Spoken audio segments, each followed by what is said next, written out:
hard day at the office? Backache from bending over a hot stove all day? Want to get away from it all? We offer you Escape.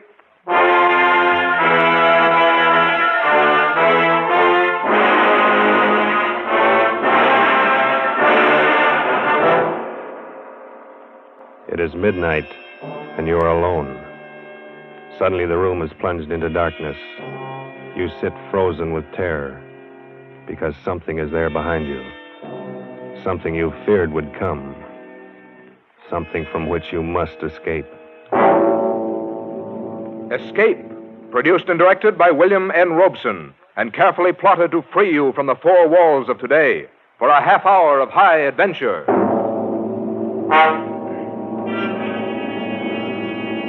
Tonight, we escape to London, and a world made strange and terrifying by the workings of an ancient barbaric curse, as Montague R. James tells it in his weird story, Casting the Runes.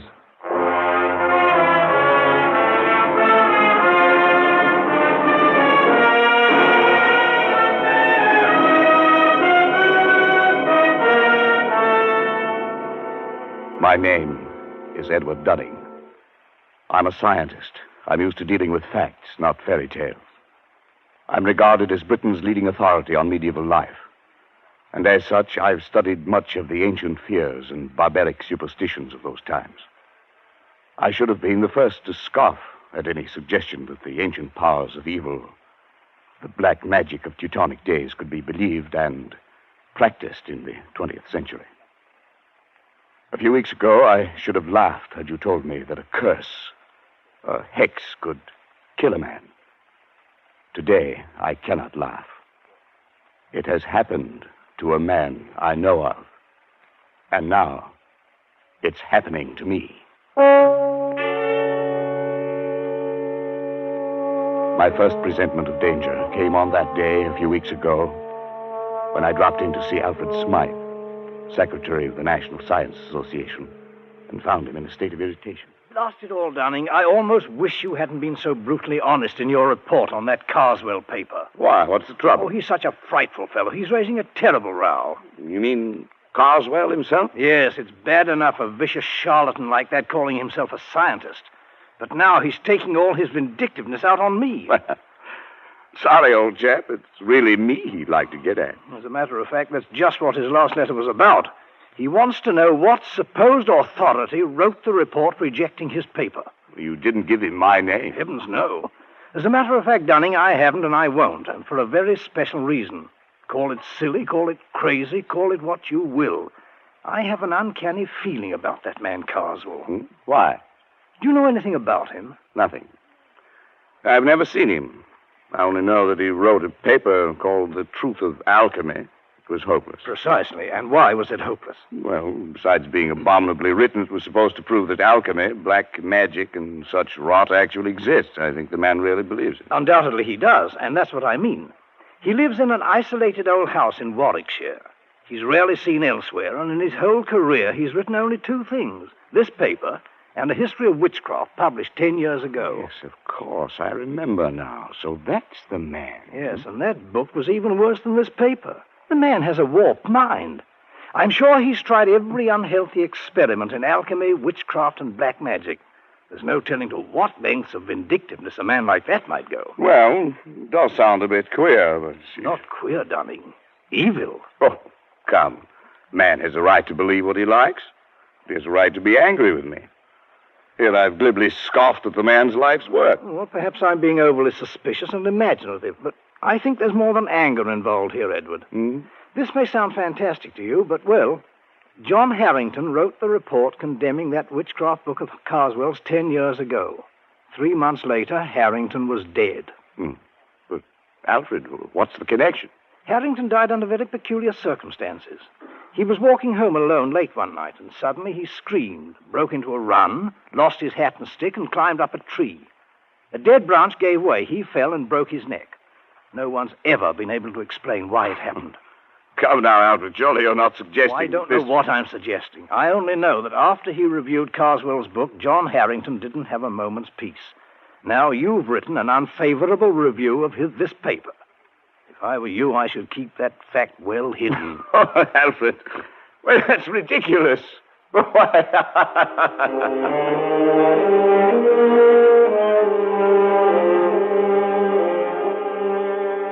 Yes, I laughed at Alfred Smythe's fears.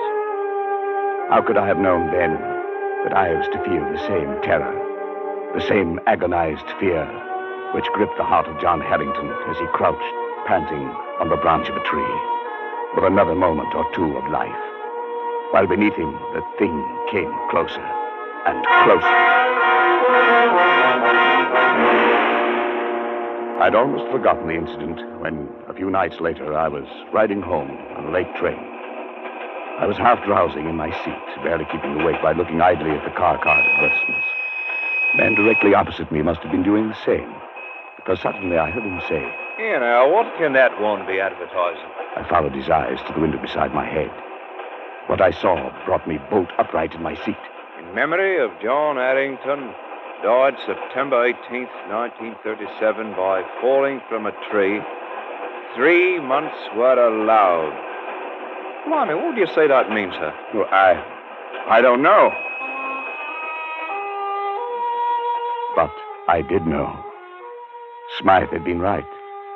The affair with Carswell was not over, but only begun. I asked the conductor about the card, but he was as puzzled as I was. He had never seen it before. The card must have been put there expressly for me. That meant that Carswell knew it was I who had reviewed his paper. How had he found out? I got the answer the next day. I was in the select manuscript department of the British Museum, doing some research in the quiet, almost deserted room. I'd been working steadily for an hour, oblivious to my surroundings, when suddenly, just at my shoulder, I heard a voice. "Edward Dunning, you are allowed 3 months. I swung around in my seat. There was no one within 20 feet of me. I sat for a moment, shaken, and then I stooped to pick up the papers I had brushed to the floor. I straightened up to find a stout, elderly gentleman standing in front of me. Excuse me, sir. Yes? May I give you this paper? I think it should be yours. Oh, yes, so it is. I thought I had them all. This one seemed to have slid across the floor. Thank you very much. Not at all, sir. Good afternoon." He walked slowly away and out of the door. A kindly, stout old gentleman. But there was something about him that made me feel strange. I went over to the attendant. Yes, Mr. Dunning? Did you notice that gentleman I was just speaking to? Oh, yes, of course. Can you tell me his name? Why, that's Mr. Carswell. As a matter of fact, he was asking about you only the other day. Asking about me? Well, he asked who were the great authorities on medieval science. Of course, I told him you were the only one in the country. Oh, I see. Would you like to meet him, Mr. Dunning? I'll see if I can... No. No, thank you.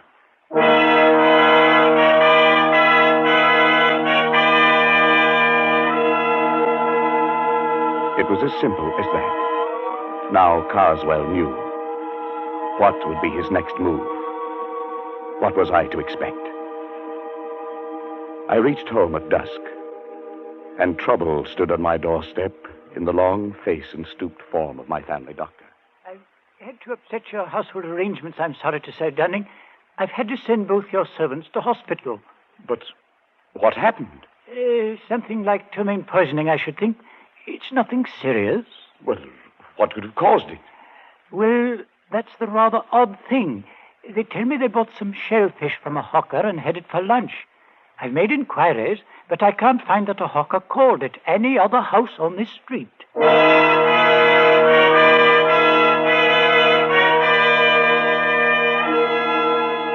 Was this the next move? If so, it had succeeded. I was alone in the house, and my nervousness increased as darkness closed in and the hours advanced toward midnight. I went to bed, but almost immediately I thought I heard something. My study door opening downstairs. I went out and leaned over the banister. There was nothing moving, nothing visible.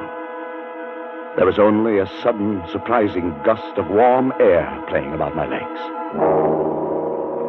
I went back into my room and locked the door. Suddenly, the lights went out. No doubt it was only a blown fuse, but the chills were playing up and down my spine. I went over to the bed and reached for my watch under the pillow. I suppose I wanted to find out the time. I don't know why. But fumbling on the pillow, my hand touched something far different from a watch. It was like a mouth with sharp teeth and hair around it, not human at all. I fled from my bedroom and spent a long and miserable night locked in a spare room, my ear to the door. But nothing came. I was not disturbed again. In the morning, I searched the house and found nothing unusual.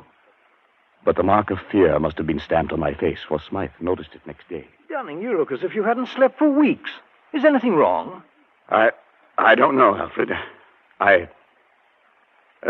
Yes, there is. Carswell knows. How? They told him at the museum. Of course, we should have thought of that.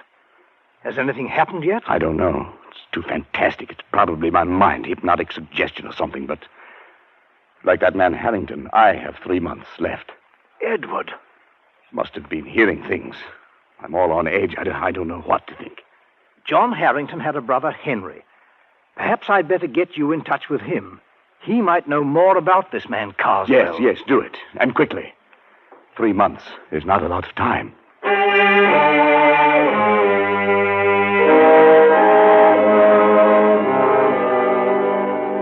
It was arranged. That night, I found myself walking down the dark street that led from the railway station to the Harrington home. It must have been along this same street that John Harrington had walked that last night. Where he had broke and run, it must have been one of these trees bordering the lonely road in which he had spent his last horrible moments. The way was dark, and there was no living soul in sight. And suddenly, complete terror gripped me. Somehow I knew that I was being followed. At first I only felt it, and then I heard it. I walked steadily on for a moment, my stomach like ice. It was getting louder, coming closer. Unconsciously, my step quickened. I could barely control myself. I wanted to scream and run. The thing came closer, closer.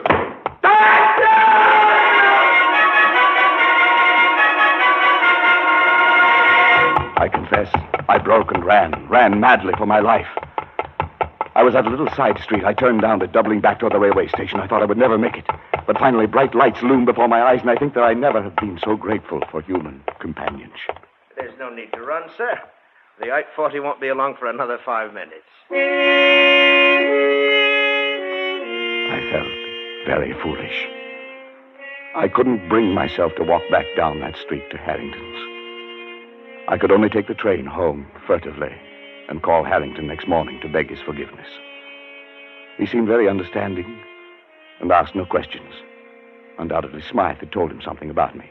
At any rate, he agreed to visit me at a place 2 nights later. And when he arrived and was made welcome, he began to talk about his brother. Yes, Mr. Dunning. John was in a very bad state for weeks before the accident, if that's what it was. The principal thing seemed to be the notion that he was being followed. It became an obsession. Yes, I know. I don't think his death was an accident. Then perhaps you can explain it? No. But I have one clue. Your brother reviewed a book very severely not long before he died. Just lately, I happened to cross the path of the man who wrote that book. And his name, of course, is Carswell. That's right. Well, as far as I'm concerned, that does it.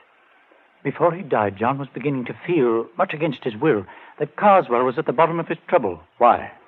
Well, it doesn't make sense. None of this does. But tell me. My brother liked music. He went to all the concerts in town, and he made a hobby of collecting the programs. One night, about 3 months before his death, he brought one home and showed it to me. I nearly missed this one, he said. It seems he'd lost his and was hunting for it under his seat, when a neighbor, a rather stout, elderly gentleman, offered to give John his. The kind gentleman was Mr. Carswell. Undoubtedly. I started to leaf through the program and noticed on the second page some rather curious letters carefully written there in black and red ink. Neither of us could make much of it, except that the letters seemed to be runic. Runes. Runes, of course.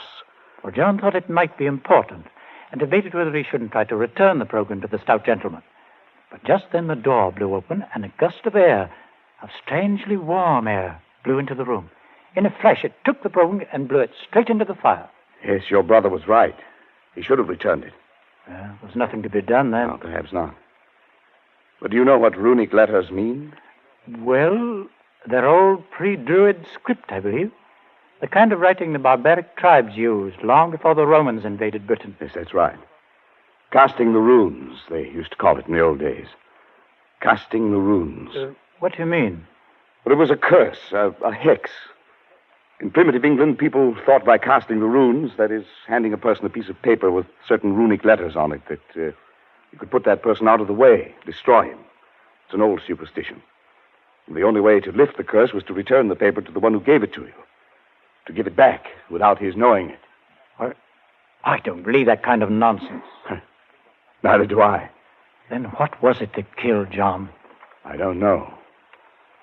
Perhaps his fear of the runes, perhaps brooding about it, becoming neurotic, thinking he saw things and heard things and touched things that weren't there. Perhaps his own mind drove him to death. And what's the difference once you're dead? No difference at all. Casting the runes. Oh, it's rubbish. Yes, of course, but... Good heavens. What is it? I just remembered that day at the British Museum. He cast the runes on me.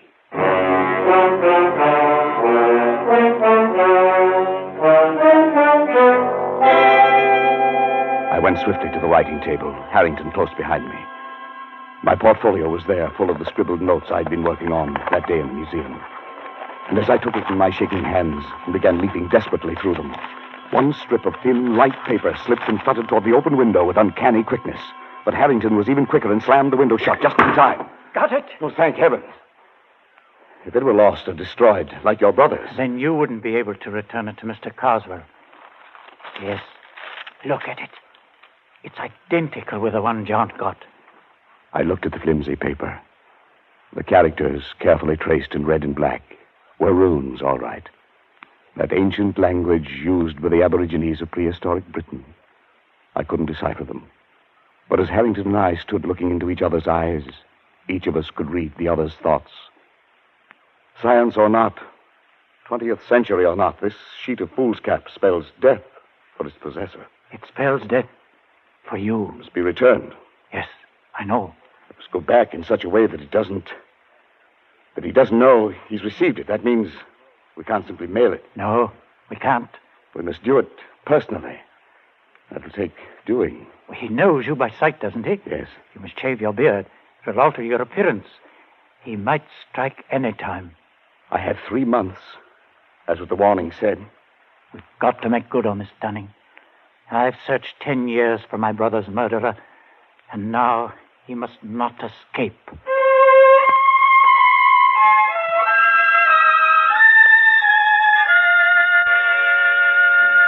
I dare not go near Carswell, so Harrington volunteered to keep a watch on him, to let me know when our chance came to return the runes, if it was ever to come. It was only a night or two after Harrington was there that I arrived home and found a calendar had come in the mail.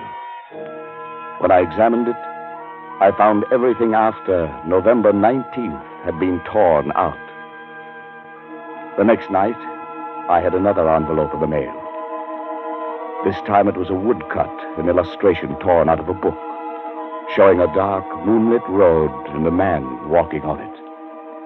And right behind him came a huge, dark shape, some awful demon creature. Under it were written some lines from the Ancient Mariner. And as I sat alone and read them aloud, I felt that now familiar gust of warm air playing about my legs. The man walks on and turns no more his head, because he knows a frightful fiend doth close behind him tread.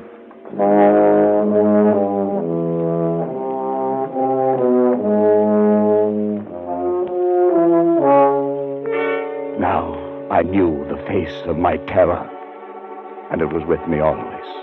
Walking down the dark street at night, I heard its footsteps behind me.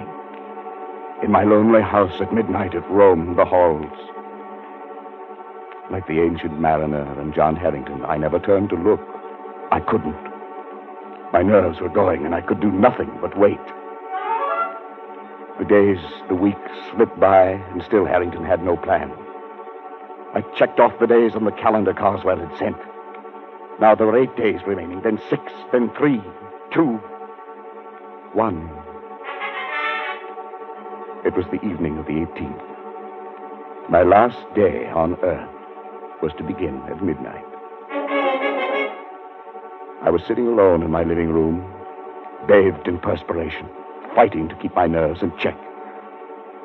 Suddenly, I felt that warm gust of air. I listened. There were soft footsteps. A shadow seemed to cross the hall door. And then the footsteps blended into a loud banging. No, not yet. I still got 1 day more. Not yet. Dunning, it's me. Oh, thank heaven.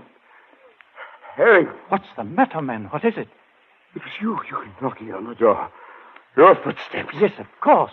Oh, thank heaven. I thought I... Look, man, you've got to pull yourself together.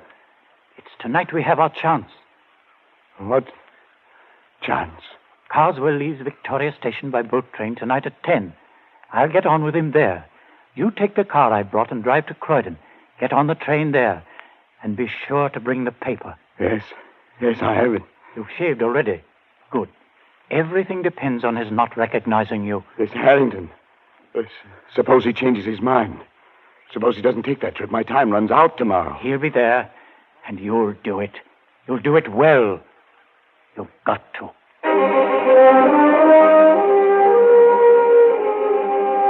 I stood on the platform at Croydon, my mind in a daze. I thought the train would never come, but it did. I saw Harrington at the window. He stared coolly at me. Of course, there was to be no sign of recognition. I entered the coach and slowly made my way down the aisle to the compartment where Harrington sat. Opposite him, staring full into my face, was Carswell. He looked up as I sat down. His eyes were heavy-lidded, his face bland. It was impossible to tell whether he knew. The train started. The next stop was Dover, the end of the line. My last chance. It was time to cast the runes.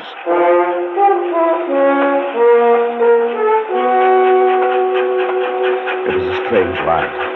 Carswell and I seated face to face, staring into each other's eyes. Harrington off to the side, pulling at his face with twitching fingers. If I could have only had a few whispered moments with him to plan our strategy, but that was impossible. The moments dragged tortuously. No one moved. Then, suddenly, Carswell leaned forward. I beg your pardon, sir. Haven't we met? Met? Well, I don't think so, sir. Not unless you're in the plumbing business. Plumbing? No, hardly. I hadn't planned it that way. The words, the accent, just seemed to come by themselves. And Carswell sat back, an enigmatic expression on his face. I wished desperately to know what he was thinking. Then suddenly he got up and went out into the corridor. Was this my chance? I was about to slip over to his bags to see if there were a way to secrete the runes within them, when I caught Harrington's eye and read a warning in them. Carswell from the corridor was watching, waiting to see if we recognized each other. I muttered a prayer of thanks I hadn't moved. Carswell came back and took his seat. As he did so, wild, exultant hope surged up in my throat, for something slipped off his seat and dropped noiselessly to the floor. It was his ticket case, and he didn't see it. It was a small cardboard ticket case with a pocket on the cover. If I could just get to it and slip that tiny piece of paper into that pocket. For 15 agonizing minutes, I sat there and stared at it. If only Carswell would go out. But he sat stolidly staring straight ahead. We were coming into the outskirts of Dover, the train slowing down. Suddenly, Harrington stood up, reached up to the rack above Carswell to get his coat and bag. I stared at him blankly for a moment, surprised by his sudden clumsiness. And then I realized what he was up to. The bag, the coat, a briefcase, all came tumbling down upon Carswell. What the devil? Oh, I say, I'm sorry. I'm terribly sorry. Clumsy fool, you might have injured me. What were you trying to do? Well, It was my only chance.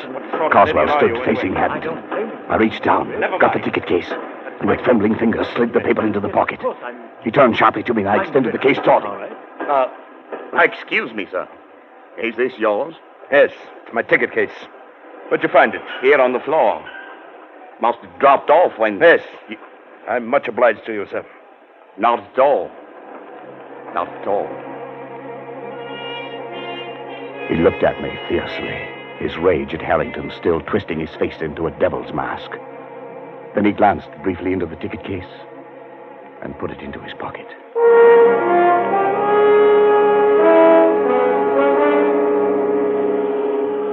On the railway pier at Dover, Harrington and I followed a few steps behind Carswell. I felt like I might faint. Carswell went straight to the gangway of the boat, and there the purser stopped him. Sir, does your friend have a ticket? My friend? What the devil do you mean? I'm traveling alone.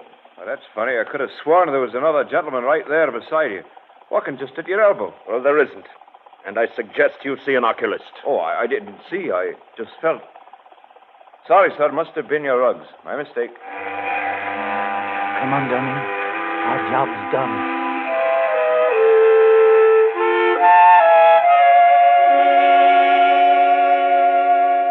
I didn't sleep that night.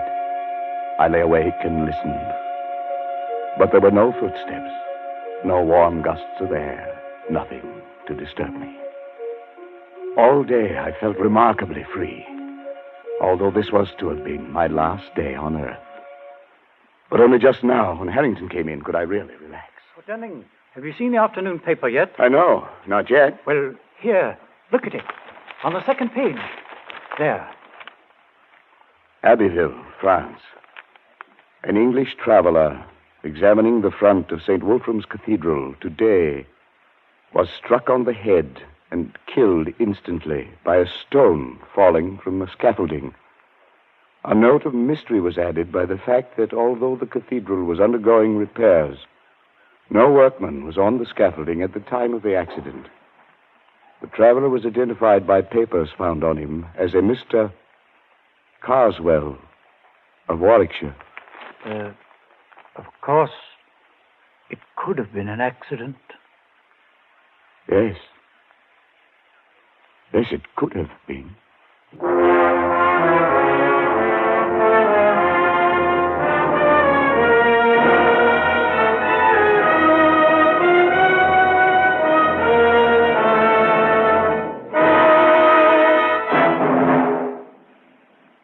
Escape is produced and directed by William N. Robeson, and tonight brought you Casting the Runes by Montague R. James, adapted for radio by Irving Ravitch and John Dunkel, with John McIntyre as Edward Dunning, Jan Wolfe as Harrington, and Bill Conrad as Carswell. The special musical score was conceived and conducted by Cy Fure. Next week, You are trapped in a hidden valley, high in the Andes, walled in by sheer rock precipices, and surrounding you, closing in on you, is a band of blind men who want your eyes.